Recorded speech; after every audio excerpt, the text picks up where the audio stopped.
अस्सलाम वालेकुम दोस्तों, कैसे हैं आप लोग? खैरियत से हैं? ठीक ठाक हैं? उम्मीद है आप लोग खैरियत से अच्छे होंगे। आज हम रिएक्शन करेंगे। रादीद नाम का ये चैनल है यूट्यूब, और क्या कहते हैं, इन भाई साहब ने जंग से जो नुकसानात होते हैं एक आम आदमी के, और क्या चेंजिंग आती है हमारी लाइफ में, तो उसको सही तरीके से एक्सप्लेन किया है। तो चलिए बढ़ते हैं अपनी वीडियो की तरफ। पाकिस्तान में जो करंट सिचुएशन है, इसको एक एनालिस्ट ने तो बोल भी दिया है दैट ये ऑलमोस्ट वॉर जैसी ही। दोनों देशों के बीच में आर्टिलरी फायरिंग तो एक्सचेंज हो ही गई है, drones, missiles, air strikes. In fact even दोनों देशों ने एक दूसरे के एयरफोर्स बेसिस भी टारगेट कर दिए हैं। एज अ रिजल्ट इंडिया में तो खास तौर पे कई इंडिया ने भी टारगेट किया है। पहले इंडिया ने किया है, फिर पाकिस्तान ने किया। लोगों की लाइफ एक्चुअली अफेक्ट होने लगी है, एजुकेशनल इंस्टीट्यूट्स को बंद कर दिया गया है, लोगों को बोला गया है बड़ा फर्क पड़ता है। पर असलियत तो ये है कि अभी तो वॉर चालू भी नहीं हुई है, ये तो सिर्फ एक छोटा मोटा कॉन्फ्लिक्ट ही। इमेजिन अगर फुल स्केल वॉर हो जाती है, जो हमारी जनरेशन ने कभी भी नहीं देखी, वो भी आज के मॉडर्न वेपन्स के साथ, तो क्या होगी सिचुएशन। हम वैसे हमेशा आपको फैक्चुअल वीडियोस बताते हैं, ये भी फैक्ट ही है, पर ये अभी हो नहीं रहा है। तो इसलिए हमने सोचा कि हम आपको एक ऐसा वीडियो बताएं कि अगर मान लीजिए फुल स्केल वॉर होती है तो फिर क्या क्या आप एक्सपेक्ट कर सकते हैं। सबसे पहले तो इकोनॉमिक कॉन्सिक्वेंसेस देखते हैं। रुपी क्रैश कर जाएगा। इनफैक्ट थोड़ा सा हुआ भी था जब ऑपरेशन सिंदूर स्टार्ट हुआ था। रशिया और इजराइल का ही एग्जांपल ले लीजिए, इकोनॉमी तो क्रैश कर ही जाएगी। खास तौर पे जो लोग आप स्टॉक मार्केट पे पैसा लगाते हो, आप इमेजिन करो कि ये भी डाउन ही जाएगा। एंड इनफैक्ट इतने ज्यादा क्रैश कर सकते हैं कि उसको रिकवर करने में सालों लग जाएंगे। अब आप कहोगे कि यार रशिया और इजराइल के तो वापस आ गए। देखो, आप इन दोनों देशों के साथ तो कंपेयर मत करो। रशिया के पास ऑयल है, वो डिफेंस मैन्युफैक्चर है, one of the biggest in the world, तो वो अपने आप को सस्टेन कर सकता है इस पर्टिकुलर वॉर में। इनफैक्ट कहीं ना कहीं तो ये पर्टिकुलर देश वॉर से प्रॉफिट ही करता है। इजराइल की बात करो तो वो तो परपेचुअली वॉर पे ही रहती है। एंड इजराइल के पास है उसके पॉपा यूएसए में, जो उसको इनफाइनाइट मिलिट्री एड देते रहते हैं। इनफैक्ट एड देते रहते हैं, उससे उनकी इकोनॉमी भी चल जाती है, उनका मिलिट्री एक्सपेंसेस भी होते रहते हैं। हमारे डिफेंस बजट को बढ़ाया जाएगा, which would mean less spending on our own infrastructure. Inflation already problem है, ये और बहुत बड़ी प्रॉब्लम बन जाएगी। अनएम्प्लॉयमेंट तो आउट ऑफ हैंड ही जा सकती है। फूड प्राइसेस इतने ज्यादा बढ़ जाएंगे, जिनके पास पैसे हैं वो पैसा लेके देश छोड़ने लगेंगे। बहुत सारी कंपनीज जो यहाँ पे एम्प्लॉयमेंट देती हैं, अगर यहाँ पे माहौल सही नहीं रहेगा तो वो भी जाने लगेंगी। बिकॉज इंडिया इतना बड़ा देश है, अभी तक तो जो लोग अफेक्ट हो रहे थे इस पर्टिकुलर कॉन्फ्लिक्ट से, वो बॉर्डर के पास ही थे। आप उनसे ही पूछ लीजिए, उनको डे टू डे क्या खास तौर पे रात में नींद भी आती होगी? जब रात में ब्लैकआउट हो चुका है, सायरन बज रहे हैं, कहाँ बम गिरेगा, क्या फटेगा, इतनी अनसर्टेनिटी है, क्या उनको अच्छे से नींद आती होगी? कैसा होता है ना, ये जम्मू एंड कश्मीर के लोगों से पूछो, उन लोगों से पूछो जो एलओसी के दोनों साइड्स पर हैं। बॉर्डर के आसपास लोग हैं। आई नो ऑफ समवन, उसने ये पर्टिकुलर पोस्ट डाला था। सुनिए वो क्या कहता है। वो बताता है कि वॉर की स्थिति में आपके पास सिर्फ 2 घंटे हो अपने घर में सब कुछ रैप अप करके जाने के लिए, और आपको पता भी ना हो आप फिर वापस आओगे या नहीं। साथ में वो पोस्ट में और भी चीजें बताता है, पर आप उनसे पूछो कि जब बम फूटता है ना तो कैसा लगता है। और ये particular news coverage news laundry का मिसाल गजा के मुसलमानों से टाइटल है, जो लोग सोशल मीडिया पर जंग लड़ रहे हैं वो एक बार बॉर्डर पे आकर लड़े, तब आपको पता चलेगा वॉर कैसी होती है। अभी आपको भले ही लगता हो कि अगर वॉर होगा तो रिस्ट्रिक्टेड रहेगा टू जम्मू एंड कश्मीर, पर ऐसा नहीं है। वो कहते हैं ना, anything is fair in love and war. Already civilians को टारगेट किया जा रहा है। अगर और चीजें बढ़ती हैं तो होम्स डिस्ट्रॉय हो जाएंगे, फैमिलीज तबाह हो जाएंगी। आप कहीं देख तो लो फोटोज वीडियोस के लेबनान, सीरिया, गाजा में क्या हो रहा है, आपको एग्जांपल मिल जाएगा कि अगर एयर स्ट्राइक होती है तो किस टाइप का डैमेज होता है। और जितने भी लोग कह रहे हैं ना वॉर चाहिए वॉर चाहिए, मैं आपको बताता हूँ, आप ये पर्टिकुलर 2 डॉक्यूमेंट्रीज ही देख लो। ये बेसिकली बताती हैं aftermath of war, not even during the war. मैं आपको चैलेंज करता हूँ कि आप ये 10 मिनट तक ये पर्टिकुलर डॉक्यूमेंट्री देखो और आपका गला ना सूखे तो बताना।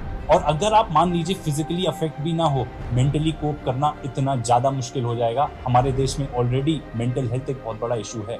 सबसे पहले तो जैसे अभी चल रहा है, मिलिट्री एस्टैब्लिशमेंट्स पे ही टारगेट किया जाएगा, फिर उसके बाद सिविल इंफ्रास्ट्रक्चर, पावर प्लांट्स, इन सब पे बात आ जाएगी। आप इमेजिन कर सकते हो कि अगर आपके शहर का इलेक्ट्रिसिटी ग्रिड को ही डिस्ट्रॉय कर दिया जाए, क्या आप बिजली के बगैर रह पाओगे? डैम्स भी ब्लो अप हो सकते हैं, सिटीज जो है ना एकदम फ्लड हो जाएंगी, फूड राशन हो जाएगा। जो इतना साल लगा है आपके पूरे शहर को बनाने में, वो यूं मिनटों में तबाह हो जाएगा। और जहां तक साइबर अटैक्स का सवाल है, कुछ भी normal day to day life में करना मुश्किल हो जाएगा। कोई मीडिया कवरेज नहीं होगी, कोई इंटरनेट नहीं, कोई सोशल मीडिया नहीं।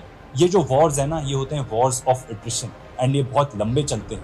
आप रशिया यूक्रेन का ही एग्जांपल ले लो। कहाँ सोचा था कि रशिया तो इतना बड़ा देश है, यूक्रेन को यूं तबाह कर देगा। आज 3 साल हो गए हैं, अभी तक तो नहीं खत्म हुआ है वो वॉर। इसराइल पैलेस्टाइन को देख लो, वो तो खैर वॉर भी नहीं है, वो तो एक जेनोसाइड ही है। एंड इसराइलीज, जिनको हम मानते हैं कि one of the most formidable आर्मीज है, वो गाजा में हमास को नहीं हरा पा रही, जिसके पास ना कोई एयर डिफेंसेस हैं, वो तो इनफैक्ट एक मिलिशिया है, आर्मी भी नहीं है। यूएस इराक वॉर 5-6 दिन का 2003 बोला में था कि चालू हुआ, 5-6 दिन में हमास का 2011 में सफाया खत्म कर हुआ। देंगे। एंड मैं फिर से 1.5 बताता हूँ, साल हो आज की गया। डेट में तो कॉन्फ्लिक्ट इतनी छोटी है, जो नॉर्थ में ही हमारे एयरपोर्ट्स हैं वही बंद हो गए, कितना बिजनेस का नुकसान हुआ है आप इमेजिन भी नहीं कर सकते। लोगों को बोल दिया है अंदर रहो, बिजनेस सफर होता है, स्कूल नहीं जा पाएंगे आपके बच्चे, पढ़ाई नहीं कर पाएंगे, कोई पर्सनल लिबर्टी नहीं रह जाएगी। ये जो मॉडर्न वॉरफेयर है ना, ये सिर्फ एलओसी तक सीमित नहीं रहता, ये कब आपके घर तक पहुंच जाएगा आप इमेजिन भी नहीं कर सकोगे। मैं तो खुद ही बताता हूँ कि इतने टाइम से हम बाहर के वीडियोस देख रहे हैं कि ईरान में ये हो गया, इसराइल में ये हो गया, सीरिया में ये हो गया, गाजा में ये, लेबनान में ये, ऐसे एयर स्ट्राइक्स हो रही हैं, पर जब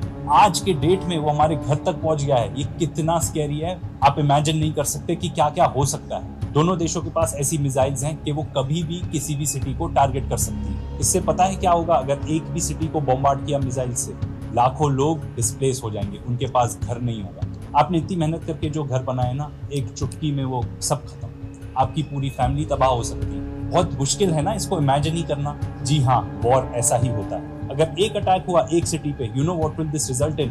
कोई हॉस्पिटल नहीं, कोई मेडिसिन नहीं, खाना नहीं आ पा रहा, पीने तक को पानी नहीं मिलेगा, बच्चे अनाथ हो जाएंगे, फैमिलीज तबाह हो जाएंगी। आपको पता है आपके शहर में ही कितने बॉम्ब शेल्टर्स हैं? अगर सायरन बजेगा तो आप कहाँ जाओगे, आपको पता है? अभी जब हमारे यहाँ मॉक ड्रिल्स ही हुई थी, तब पूरा शहर को एकदम डार्क कर दिया था, सायरन्स बज रहे थे। उसी को देख के ऐसा माहौल हो गया था, कहाँ बम गिरेगा, किस पे गिरा, कुछ नहीं पता रहेगा। रोज के रोज इतनी अनसर्टेनिटी हो जाएगी, जो आपको बोरिंग लाइफ लगती है ना अभी, वो जन्नत लगेगी। और अगर आप फिर भी सर्वाइव कर गए, तो इमेजिन करो कि अगर आपका शहर है, अगर उस पर बॉम्बार्डमेंट होती है, पूरा शहर ब्लो अप हो जाएगा एशेज में। ना बच्चों के स्कूल बचेंगे, ना प्लेग्राउंड बचेगा, कोई हॉस्पिटल नहीं बचेंगे, कोई ऑफिस नहीं, लोगों के घर तबाह, हर तरफ डेड बॉडीज ही होंगी, हवा इतनी खराब हो जाएगी कि सांस भी नहीं ले पाओगे आप। और अगर आप सर्वाइव भी कर गए बॉम्बिंग्स, तो इस बात की कोई गारंटी नहीं है कि आपकी लाइफ वैसी रहेगी जैसी थी। आपकी टीवी मीडिया आपको जितना बताते रहे, हाँ इंडिया ज्यादा स्ट्रॉन्गर मिलिट्री है, इतनी पावर है, ये सब सच, पर आपको क्या लगता है पाकिस्तान के पास कोई आर्मी नहीं है, उनके पास कोई डिटरेंस नहीं है? जो पिछले 3-4 दिन में हुआ है, ये उस बात का सबूत है कि अगर आप अटैक करोगे तो सामने वाला भी अटैक करेगा, टिट फॉर टैट चलेगा। और ये इस बात का भी सबूत है कि पाकिस्तान के पास भी अपनी कैपेबिलिटीज हैं, वो कोई ऐसा कोलैप्स नहीं हो जाएगा। और जो कोई भी ऐसा सोचता है आज के डेट में, बहुत ही बड़ा बेवकूफ है। रिजल्ट तो ये होगा कि हमें मिलेगा कुछ नहीं, डेथ और डिस्ट्रक्शन होगी दोनों साइड्स पे। और अगर इंडिया कुछ भी ऐसा रिडिकुलस कर दे, जैसे कि टीवी न्यूज वाले बताते हैं, इनफैक्ट वो तो बताते हैं कि ऑलरेडी कर ही दिया, कराची में बॉम्बार्डमेंट कर दी, लाहौर ले लिया, ये सब बकवास बताते हैं, इस्लामाबाद तक पहुंच गए। और जैसा ये एडवाइस करते हैं ना कि हाँ हम कराची पोर्ट का ब्लॉकेड कर सकते हैं, ये इतनी ज्यादा डेंजरस बात है। ये फैक्ट है कि पाकिस्तान छोटा देश है हमसे, उसकी आर्मी, कन्वेंशनल आर्मी हमसे थोड़ी छोटी है, इसीलिए तो उन्होंने न्यूक्लियर बॉम्ब में इन्वेस्ट किया है कि अगर कोई भी काम आप ऐसा करोगे जिससे उसको एग्जिस्टेंशियल थ्रेट होगा, उसके पास अगर कोई ऑप्शन नहीं बचेंगे, तो वो न्यूक्लियर बॉम्ब यूज कर सकता है। और ऐसा तो उनके खुद डिफेंस मिनिस्टर भी कहते हैं। भाई बहुत सही तरीके से एक्सप्लेन किया है इस भाई ने जंग को, आम आदमी को समझ आ जाना चाहिए। और जब बम गिरता है ना, तो वो ना हिंदू देखता है ना मुसलमान देखता है, उसने सिर्फ फटना होता है और टुकड़े उड़ाने होते हैं। जैसे कि इंडिया ने स्टार्ट की जंग, और वहाँ पे तो यही सिस्टम है भाई कि कांग्रेस पार्टी जो है वो हिंदुत्व पे सियासत नहीं करती, और बीजेपी जो है वो हिंदुत्व पे सियासत करती है। वो बोलती है भाई ये अपना क्या कहते हैं, जब से मोदी आया है कहता है भाई मुसलमानों से ख़तरा है, मुसलमानों से ख़तरा है। हालांकि पहले तो मुसलमान और हिंदू साथ साथ रह रहे थे इंडिया में। बाकी वो बयानियाँ बनाया उन्होंने, पहलगाम का वाक़या हुआ जो कि इंतहाई अफसोसनाक है, और उसके कोई सबूत नहीं दिए इंडिया ने, बस इल्ज़ाम लगाया पाकिस्तान पे और एयर स्ट्राइक कर दिया, ड्रोन भेजे। आप सबूत तो दें, कोई सबूत ही नहीं दिया आपने, और एयर स्ट्राइक कर दी। तो पाकिस्तान ने तो कोई चूड़ियाँ तो नहीं पहनी हुई हैं, वो भी एयर स्ट्राइक करेगा, सही है। जब उसको आगे कुछ नज़र नहीं आएगा और पैसे नहीं होंगे मुल्क के पाकिस्तान के पास, तो फिर वो एक ही हल करेगा, एटम बम चलाएगा। जब वो बोलेगा कि यार हम नहीं रहेंगे तो पूरी दुनिया नहीं रहेगी। और इसके क्या ख़तरात हो सकते हैं आप लोगों को नहीं पता मेरे भाइयों। ये जो मोदी है, ये तो फ़्लाइट पकड़ेंगे सीधा दूसरे मुल्कों में, मरेगा कौन? आम हिंदू, आम मुसलमान। बाकी दोस्तों, आप लोगों को वीडियो अगर अच्छी लगी हो तो इसे लाइक करिएगा, शेयर करिएगा। मिलते हैं इंशाल्लाह अगली वीडियो में।